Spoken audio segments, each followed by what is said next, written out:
This never gets easy.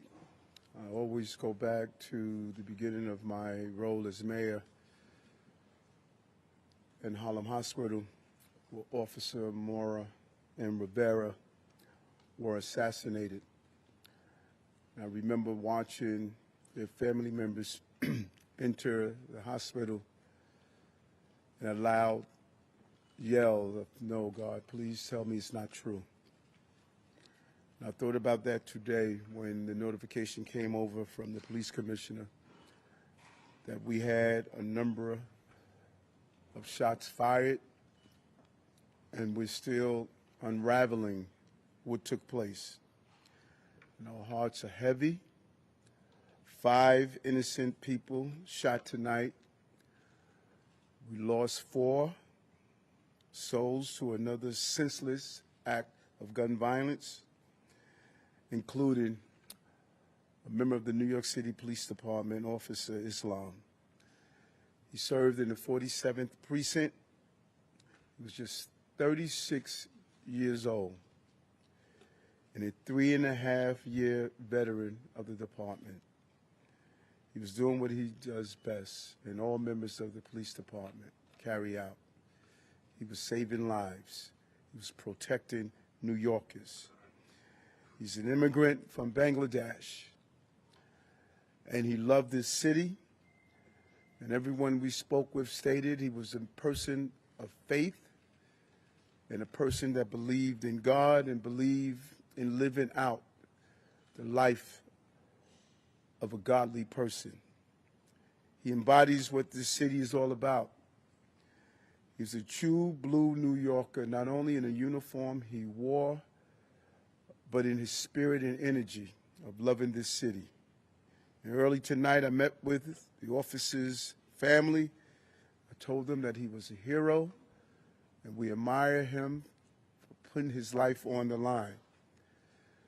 This was his dad's only son.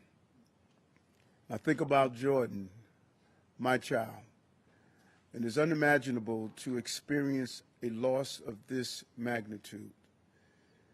And 3 of the innocent civilians are also dead. 2 males and 1 female, and another male is seriously injured, fighting for his life in critical condition because of the violent, despicable attack. Additionally, the shooter is dead of an apparent self-inflicted gunshot wound. To be clear, 6 total tonight died, 1 including the perpetrator. And I'm sorry, 6 total was shot tonight, 1 including the perpetrator. No words can describe this act of evil, a man who takes the life of others who are innocent. And no words can fill the void that has been left by this tragedy.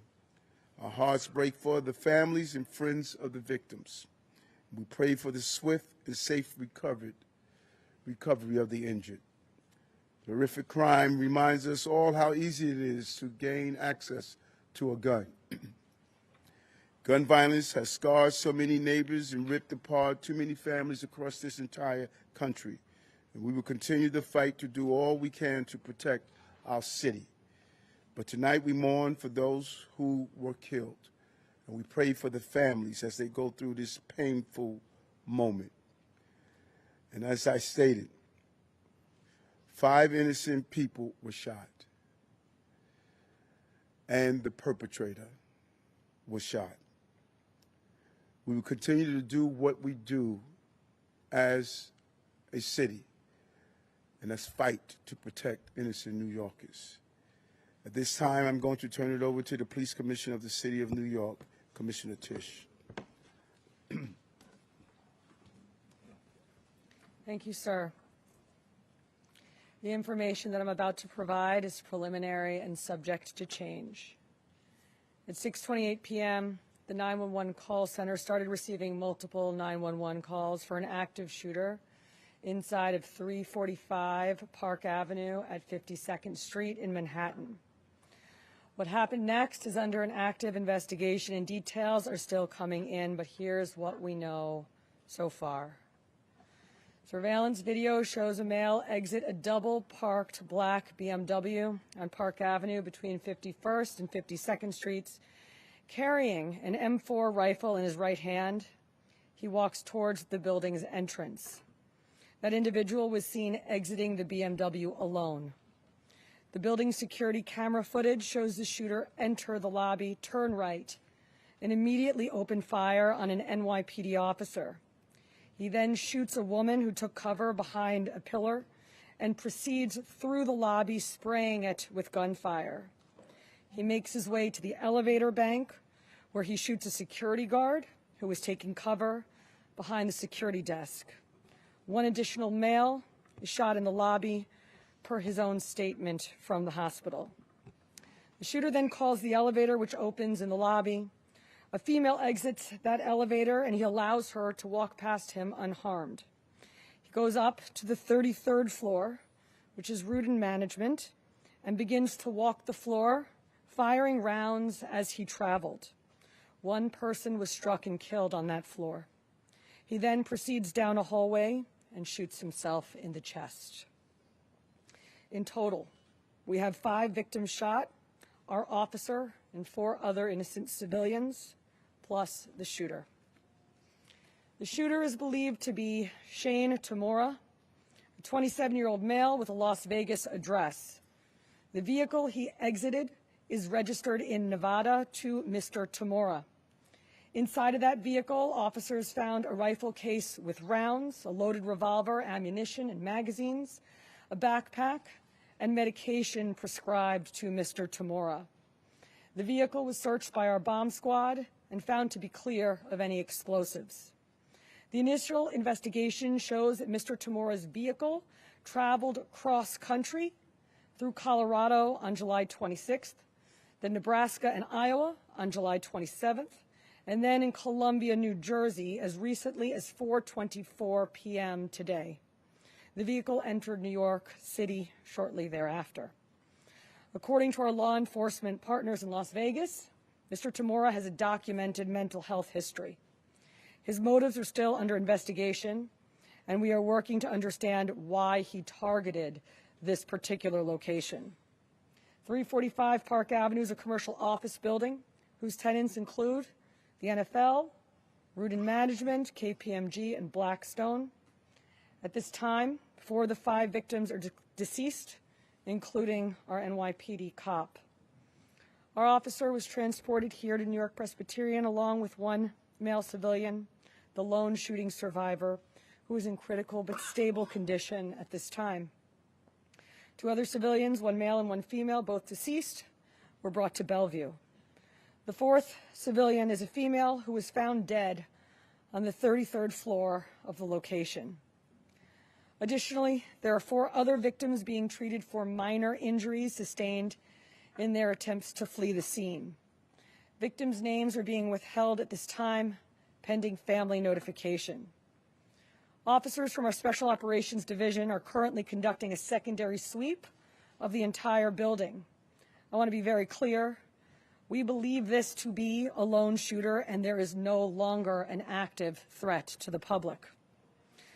But today, 4 innocent victims are dead. Among them is NYPD police officer Didarul Islam, 36 years old, 4 years on the job.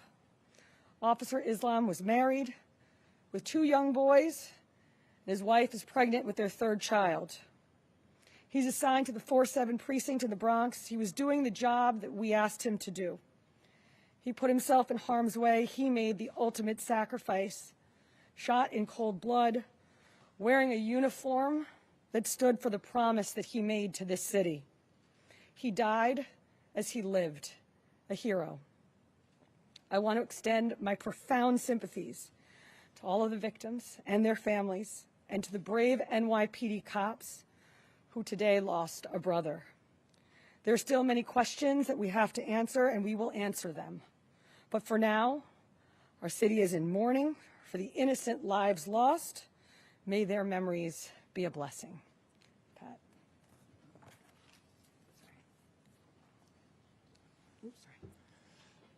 Patrick Hendry, President of the PBA. This is a devastating night for our city, for our police department. Pure evil came to the heart of our city and struck innocent people. And one of our police officers who were protecting those people. We lost 4 people tonight in our hero brother who gave his life for this city. He was a hardworking police officer who was proud, we know, from hearing from his family, to put on that uniform and shield of a New York City police officer every day and went out and did his job. And he went out every single day to provide for his family, whether it was overtime or whatever he had to do to provide for this family. That's what he did on a daily basis. And his family is devastated. A wife losing a husband who provided for that family. A father who's not going to see his son again. And our hearts of every New York City police officer right now is hurting. We're hurting for our brother police officer who we lost. We're hurting for that family. We're hurting for all the victims and hurting for all the families of the victims. And we're all asking, why? Why did pure evil come here? And we know our police department and our law enforcement partners will work tirelessly to get those answers. But now our job as police officers is to be there for this family, to support them in any way that we can, to come together as a city, to be there for these families of the victims. And we will continue to do that, because that's what New York City police officers do. And we're going to continue as police officers to go out and protect this city, because we know that evil can strike at any time. But police officers are willing to risk their lives to protect everyone in this room and protect everyone in this city. So we ask all New Yorkers to pray for our police officers' family, to pray for all the victims and their families. And we need to stand united going forward. We thank you for covering this story. We are also joined by our federal partners from the ATF and the FBI. I want to give an opportunity to our partner in the FBI, a special agent in charge of the New York City Fields Office, Chris Rea. Thank you, Mayor. First off, on behalf of all the men and women of the FBI, I'd like to extend my deepest condolences to the victims of this senseless tragedy. And also personally, I want to extend my condolences to the police commissioner. And just please know, ma'am and Mr. Mayor, that you have the full force of FBI New York and the full force of FBI to get to the bottom of the answers. Upon learning of the incident this evening, FBI agents immediately deployed to the scene to assist our NYPD partners. While this remains an NYPD investigation, the FBI's New York office stands ready to provide any and all resources to assist our partners. Initial checks of our internal systems have not revealed any information about the subject, but when and if more information becomes available, we will share what we can, when we can, with the public. Thank you.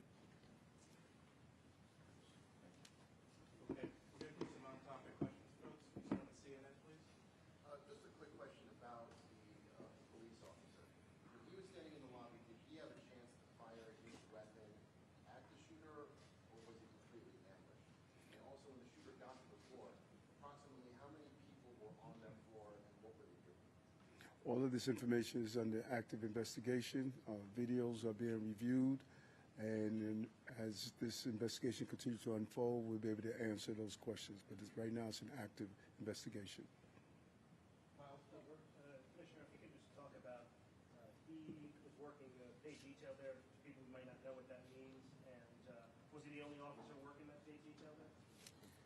I believe that there were 2 officers in the building working pay detail assignments in different parts of the building. And what is that? People, may say he's on his day off working in uniform. Paid detail is a program that we have set up at the police department that allows companies to hire officers in uniform to provide extra uniform security. Commission, based on interviews with witnesses, did she say anything at all? And secondly, did you leave behind any manifesto, any writings or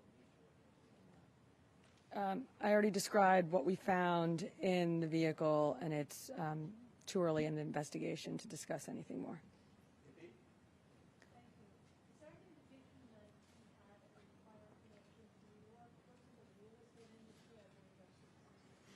As I said, too early in this investigation to tell, but nothing that we have seen preliminarily. Commissioner, can you talk about what the medication was that was found in the vehicle? I cannot. Can you speak about any prior law enforcement contact you may have had? I cannot, other than to say that our partners in Las Vegas made us aware of a mental health history. Yes, Steve? What's your girl? Can you please share any details you have on what your patient's history was, origin, and whether or not he had Just what I said already. It was an M4 rifle, and we also found a revolver in the vehicle with ammunition and magazines. He did have a license in the state of Nevada. Your one? Was there any intelligence indicating that this patient was at risk beforehand? And are you considering this a targeted attack or an act of terrorism? At this time, it's too early in the investigation to tell.